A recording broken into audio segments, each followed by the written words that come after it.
Break के बाद फिर आपका स्वागत है। आप देख रहे हैं ब्रेकिंग एट 10। विश्व बौद्ध शिखर सम्मेलन आज से। जी हां, विश्व बौद्ध शिखर सम्मेलन आज से। और इस विश्व बौद्ध शिखर सम्मेलन में पीएम मोदी करेंगे उद्घाटन सत्र को संबोधित।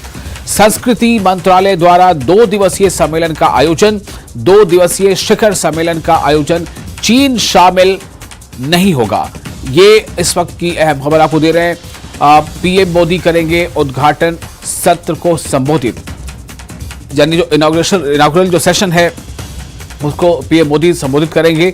और ये विश्व बौद्ध शिखर सम्मेलन आज से होने जा रहा है और इस पे संस्कृति मंत्रालय द्वारा 2 दिवसीय सम्मेलन का आयोजन किया गया है। 2 दिवसीय शिखर सम्मेलन का आयोजन, चीन में शामिल इस आयोजन में नहीं होगा।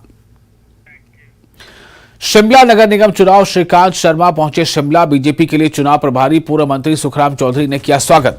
जयराम ठाकुर कोरोना से हैं संक्रमित, प्रचार की कमान कौन संभालेगा, इसे लेकर मंथन।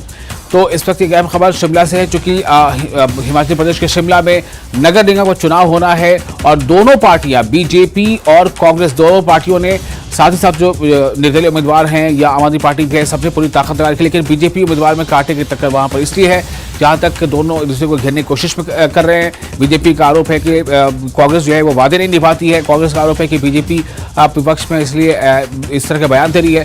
तो जो भले ही ये शिमला नगर निगम का चुनाव है, लेकिन नगर निगम का चुनाव जो है वो कांटे की लड़ाई बनी हुई है। और लेकिन मुश्किल ये आ गई है कि जो विपक्ष के नेता हैं जयराम ठाकुर, वो जो है कोरोना संक्रमित पाए गए हैं। ऐसे में जो बीजेपी की जो कमान है, प्रचार अभियान की कमान, वो किसके हाथ में होगी, ये एक अहम सवाल। इसी बीच खबर ये है कि श्रीकांत शर्मा जो पहुंचे हैं शिमला, वो बीजेपी के लिए चुनाव प्रभारी के तौर पर है और पूर्व मंत्री सुखराम चौधरी ने किया है उनका स्वागत। जयराम ठाकुर कोरोना से संक्रमित है, इसलिए प्रचार की कमान कौन संभालेगा उसे लेकर एक संशय बना हुआ। राजेंद्र हमारे साथ जुड़ चुके जानकारी के साथ। राजेंद्र, क्या श्रीकांत शर्मा के पहुंचने से बीजेपी को फिलहाल एक ऊर्जा मिलेगी?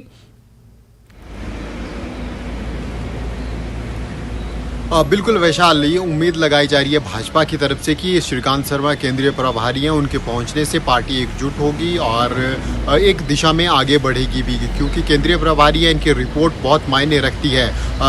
भाजपा के राष्ट्रीय अध्यक्ष जेपी नड्डा की तरफ से उनकी नियुक्ति की गई है।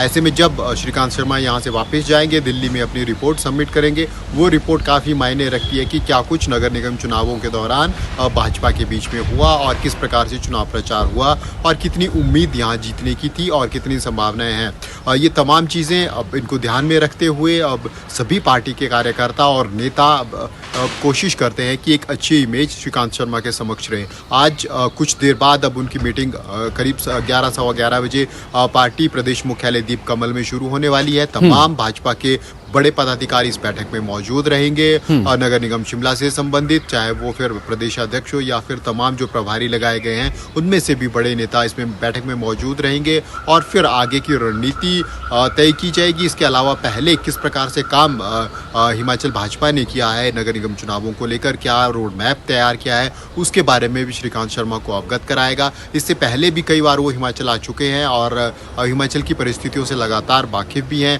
अब नगर निगम चुनावों के बीच में अब नेता प्रतिपक्ष जयराम ठाकुर के कोरोना संक्रमित हो जाने के बाद अब ज़रूर एक वैक्यूम कुछ दिनों के लिए ज़रूर हम कह सकते हैं, लेकिन क्योंकि तबीयत उनकी बेहतर है और कोई दिक्कत उनको नहीं है, तो ऐसे में कोरोना प्रोटोकॉल पूरा होने के बाद वो दोबारा से चुनाव प्रचार में अब जुटेंगे और कमान चुनाव प्रचार की संभालेंगे।